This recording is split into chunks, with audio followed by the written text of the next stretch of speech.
हम बड़े भाई की भूमिका में थे और रहेंगे। बिहार चुनाव पर बैठक के बाद बोले जेडीयू मंत्री अशोक चौधरी। नमस्कार, मैं संयुक्ता देशमुख और आप देख रहे हैं खबर दस्तक। बिहार में नीतीश कुमार की पार्टी जेडीयू ने 2025 के विधानसभा चुनाव में फिर से प्रमुख भूमिका निभाने का फैसला किया है। पार्टी कोटे से मंत्री अशोक चौधरी ने जोर देकर कहा कि पार्टी पूरी तैयारी में है और इस बार सीटें फिर से बढ़ जाएंगी, जिससे जेडीयू बड़े भाई की भूमिका में आ सकेंगे। बिहार में जेडीयू फिर से चुनाव में बड़े भाई की भूमिका निभाने का दावा करने लगी है।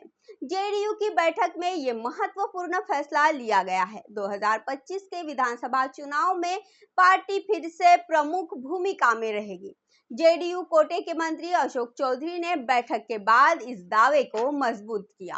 उन्होंने कहा कि पार्टी की तैयारियां पूरी है और इस बार सीटें फिर से बढ़ जाएगी। अशोक चौधरी ने कहा कि बैठक में आगामी चुनाव को लेकर चर्चा हुई है।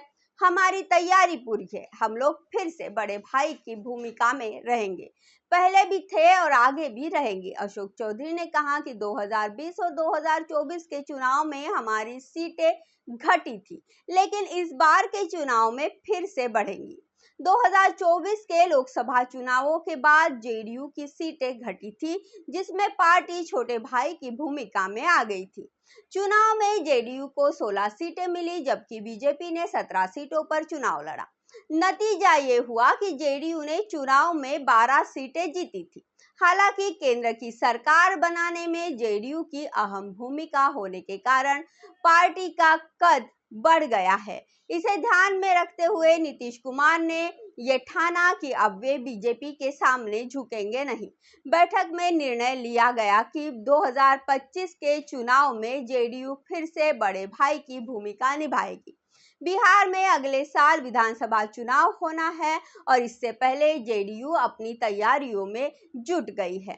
जेडीयू बीजेपी की अगुवाई वाली केंद्र सरकार में अहम भूमिका में है।